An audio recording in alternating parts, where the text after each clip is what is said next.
Hey, I want to welcome all of you at all of our campuses and all of you that are worshiping online. And today is a special day because we have Pastor Marcus Cathy, the founding pastor of West Point Church in Hattiesburg.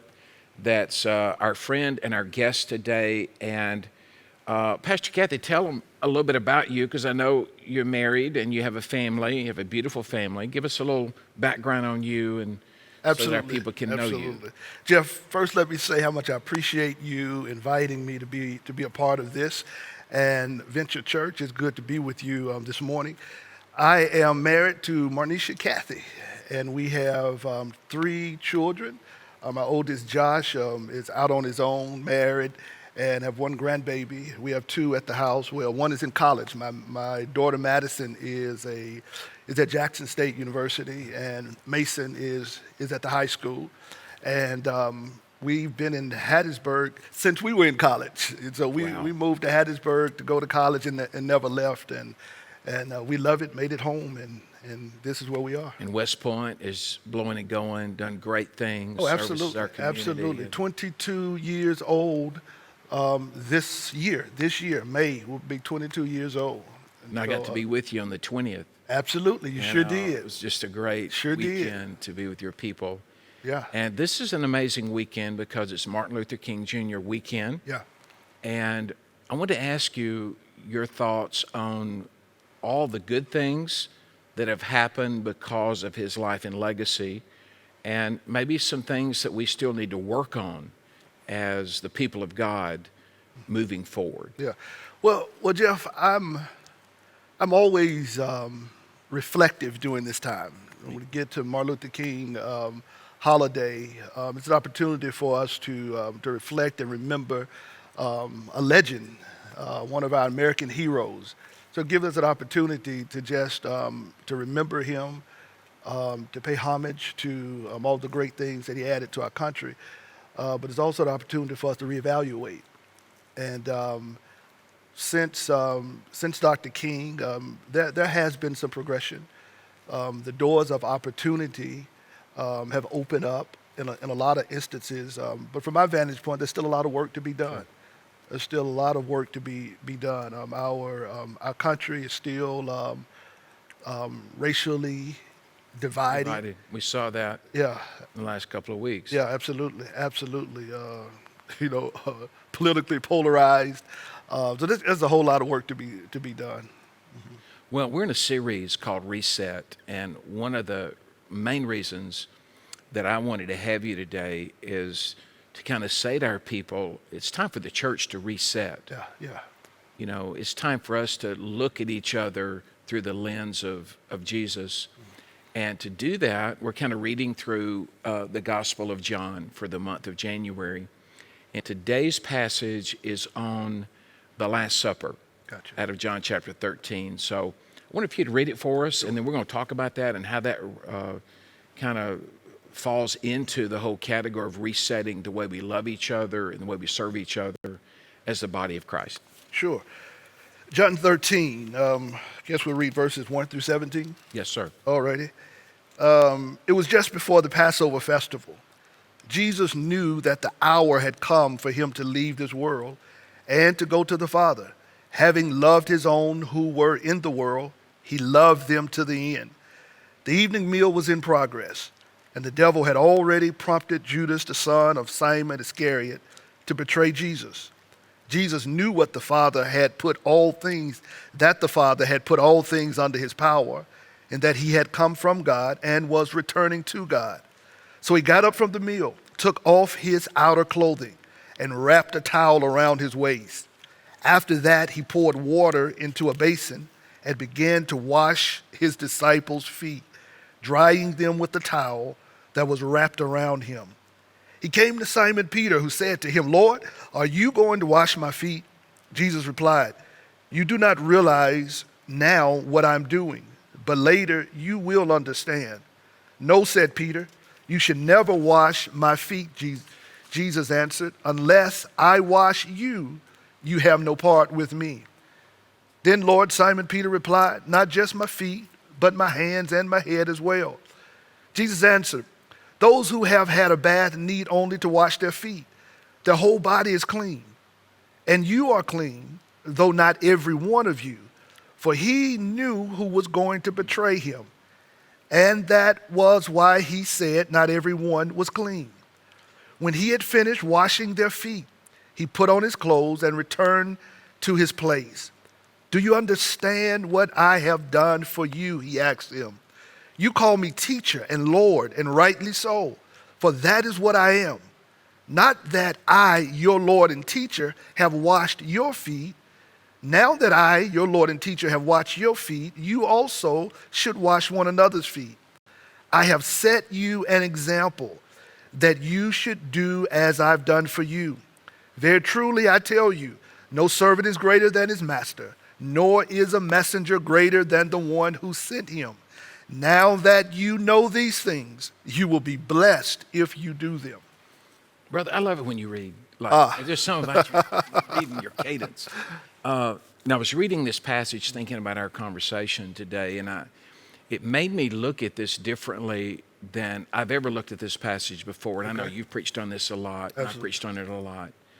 But for some reason, and this is the question, for some reason, Jesus chose 12 very diverse people. Now, I got to think about all the people he could have chosen. He's got Peter and Andrew and James and John who are competitors. He's got Matthew, that is a tax collector working for the Roman government. He's got Simon the Zealot, who was trying to overthrow the government. And then on top of that, he's got Judas, Right. who was a traitor and an embezzler. And this is the point that got me, that I'm coming to with regard to relationships with people who may be diverse from me or you, is that Jesus still washed their feet. Absolutely. I mean, he still served them. He still loved them. And, I got to thinking through that, man, like Jesus is showing us something that we need to grab a hold of as God's people. Whether you're black, white, brown, that God has called us to serve one another and to love each other. Because he said, hey, I'm God. Right. And I'm serving. I didn't come to be served, but to serve and to give my life for you. And these people, man, they ran from him. Right. When Peter talking big, he's going to deny Jesus. Right. To a 13-year-old girl. Right. And so, when you think through that with regard to the body of Christ, most segregated hour of the week is on Sunday at 11. Yeah.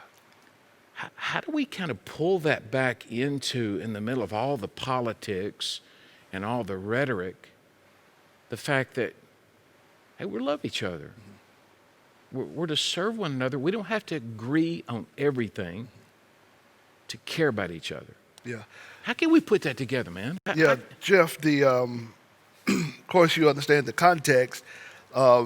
Disciples were jockeying for position. So things have not changed. Right. A political kingdom. Right. Okay. They want to know who would be the greatest. Jesus is preparing to leave off the scene. They want to know who's going to be chief, who's going to be head in charge. But the thing that jumped out to me in relation to what you mentioned is that they all had dirty feet. And if we can wrap our minds, they were all diverse as you brought, but at the end of the day, they all had dirty feet and all were in need. And they're all broken. Absolutely. The thing that I jumped on here reading this passage too was the Good Samaritan. When Jesus had a chance to show what love looked like, loving your neighbor, he chose a man that was racially mixed. Right. And paraded through the story a priest and a Levite and all the people that you would think, hey, these men, they got it right. Right. He says, no. It's about you understanding. It's not about where you are and what you're doing. It's about your heart to serve and love people that you may not necessarily like all the time. Gotcha. And I think it shocked people that Jesus was saying, he kept saying to them, hey man, it's not about their race. It's not about where they're from. It's about you understanding I love them. And that we've never met anybody Right.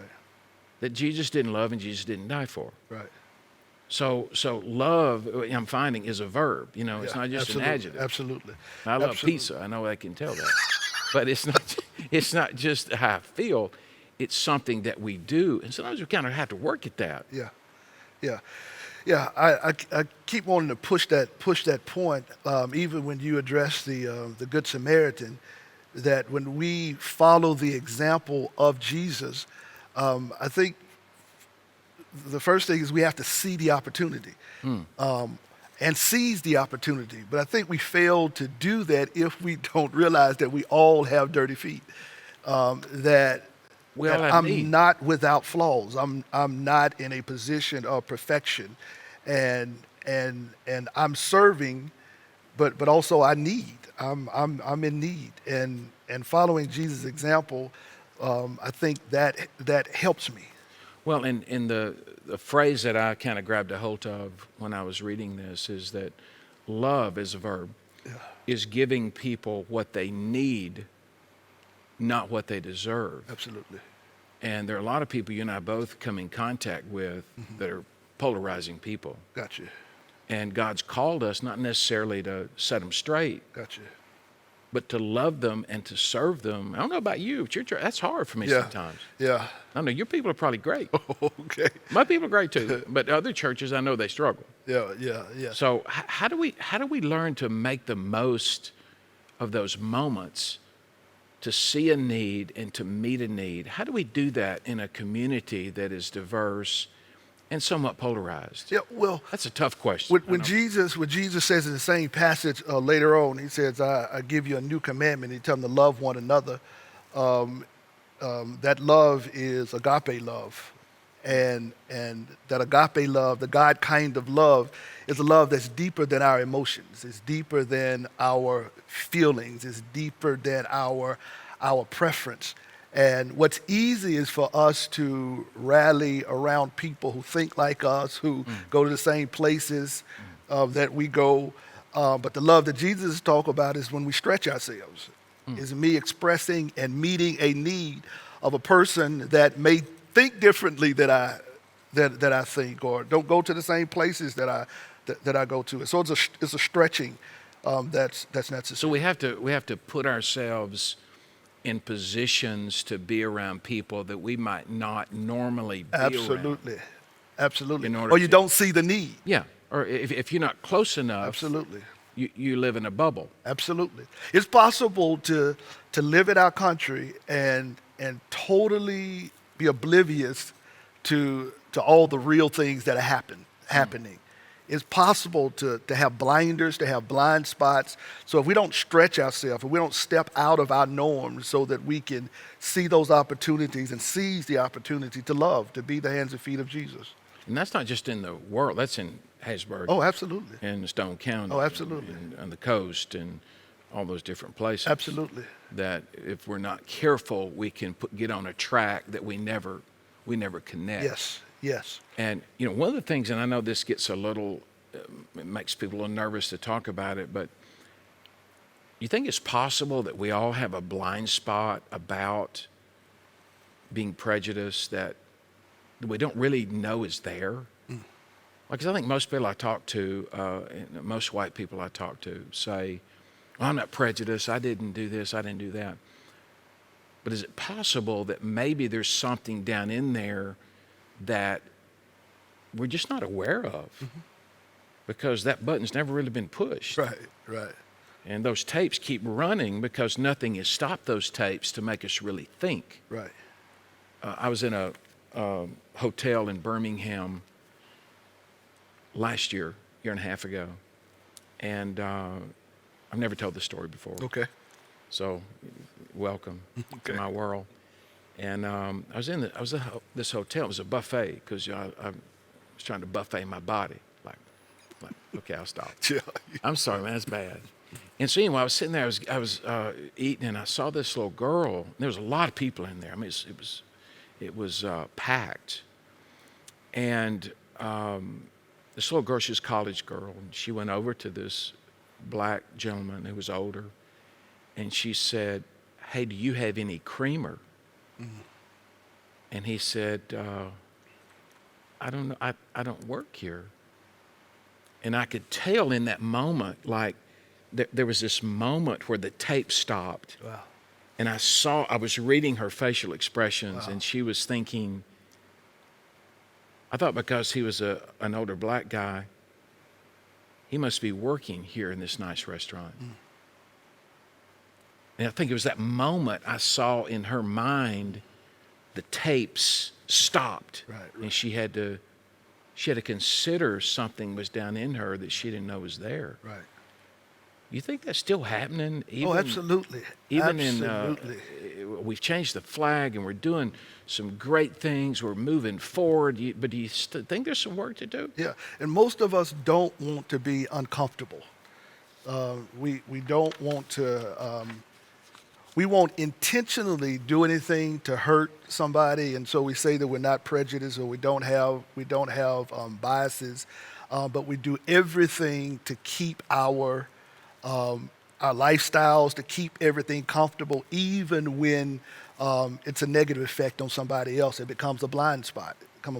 So you're saying if we live at a certain place and go to a certain place, like back and forth, it's easy to miss everything else that's going on around us. Absolutely.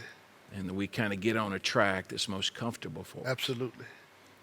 Well, I think you and I have been called to be instruments to begin to change some of that. Okay.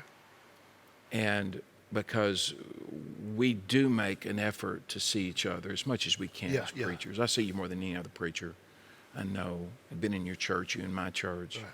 God's church that we serve.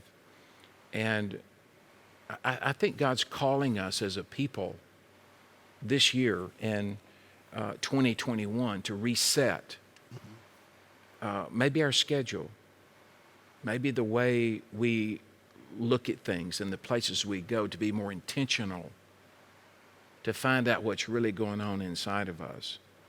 So can I put you on the spot in front of thousands of people? Okay. If you could say some things to white people, what would you say? Like, to help people like me that don't know what it's like to be black, that don't have a son that is black and, having a family. And what are some pressures that he faces, that you face, that I've just never had to face? Well, Because, I don't think anybody ever stops to ask that question. yeah. Yeah. I would first of all, let me express appreciation to you. Because in our relationship, you've been very intentional, particularly when things happen around our state and around our country. You're careful to give me a call and to ask my perspective, to ask how does this affect you? Is there anything you want to share with me? Do I have any blind spots? And so I appreciate that. And I would say to the larger community that there's a world outside of us. There's a world outside of you. And even if you don't see it, take my word for it, that there are hurting people. There are black people in our country, in our state, in our city who are hurting. And oftentimes it's necessary that you step outside of your world to see and to seize those opportunities to express the love of Jesus Christ. Second thing I would tell, particularly people who are more conscious, that it would be extremely helpful for you to speak up. Don't be silent. Don't be silent. Don't be silent. It's easy to do. And that is so hurting. It is so hurting for, I'm a pastor, a local pastor, and have several relationships with people of different color. But I'm always struck in my heart when that silence goes.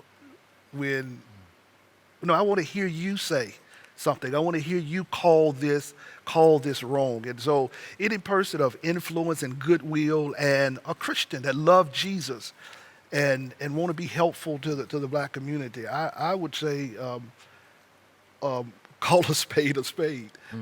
Speak up when you have opportunity. That would be extremely helpful. So all it takes, someone said, is for evil to run rampant, is for good people to do nothing. Absolutely. And so it's not enough just to say, I'm not racist. Right. It's not enough to say, I didn't climb on the Capitol building. Right. Right. We've got to be more intentional. Yeah. And like Jesus was willing, who desired to wash dirty feet, Absolutely. all 12 pairs, Yeah. Yeah. even when he knew everything was going to happen. Absolutely. They didn't have to be right and agree with him. Right. He knew that he tried to talk Peter into the fact that, hey, you need to accept that you're going to deny me. Right. Right. This is not going to happen. Still washed his feet. He washed Judas's feet. Absolutely. He I don't betrayed understand it. that, Right. man. I'm not that good. I would have slapped Judas. I'm sorry. I'm going to have to take that out of the tape, but I would not have washed his feet. Wow. But the love of Christ constrains us and compels us to find a way to get involved Absolutely. in people's lives that are Absolutely. different from us. Absolutely. Well, let me ask you this, because I think it'd be helpful for all of our people, because they're all going to be watching this. You know, what do you say? What do you say to black people? What do you say to your congregation? What do you tell them about how to begin? Because there's got to be hurt and bitterness and disappointment that's hard to climb over. Yeah. I mean, there's a lot of white folks got dirty feet, all of them.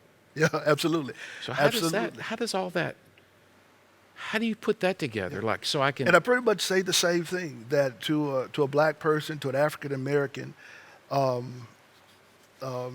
white people are not bad people. And I think it takes intentionality on our part.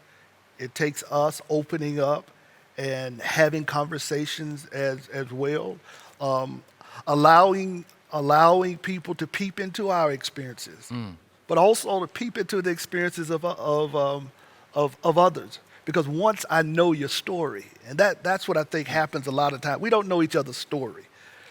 We know the shell, we know the outward appearance, but getting behind pastor and getting to know you, and forming relationships with people that are different from you.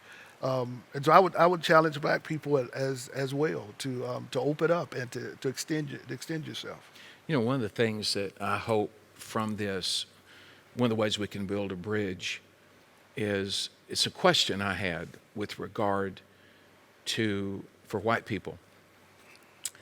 Have you ever had a black family for dinner in Right. your home? Right. I mean, that's kind of a bottom line kind of question. I'm not prejudiced. I love everybody. Right. They're all, But have you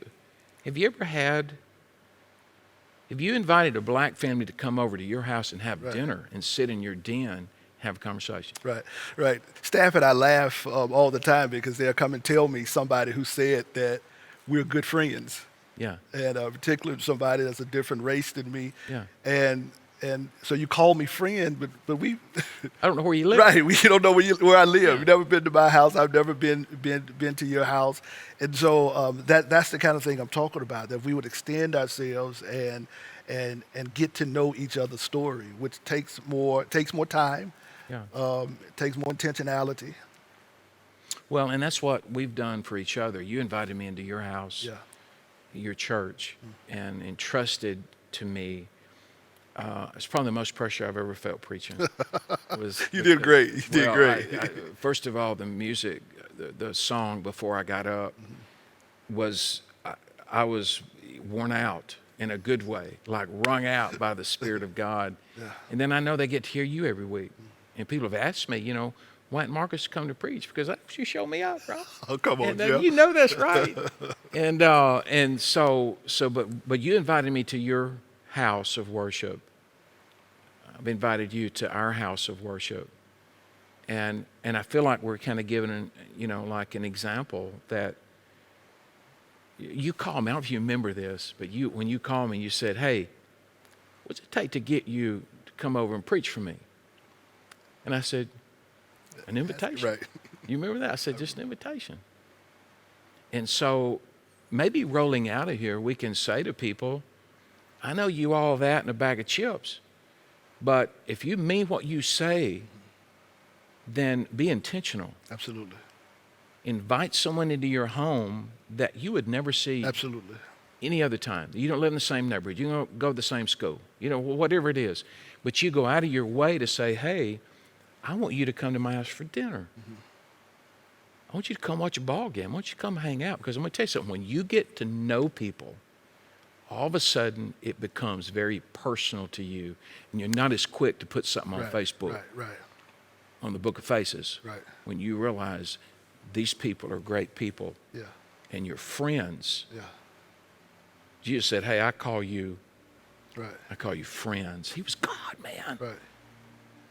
Right. So, and I think when you are intentional in developing a relationship, it helps to bring into focus things that are happening on a global or national scale. And when we make comments or we take positions, when we have relationships, I could put your face there. You could put my face there and see how it affects. Or if I say this hurts my friend. If I think this way, it damages my friend because we have relationship. well, I'm going to say this because we're out of time. I love you and I respect you. And today I want to honor you and pray that God will use this, break this, and disseminate it into people's lives that are hearing this. So let me pray. Father, give us grace, give us mercy, give us your blessing to pull together as the people of God. Amen.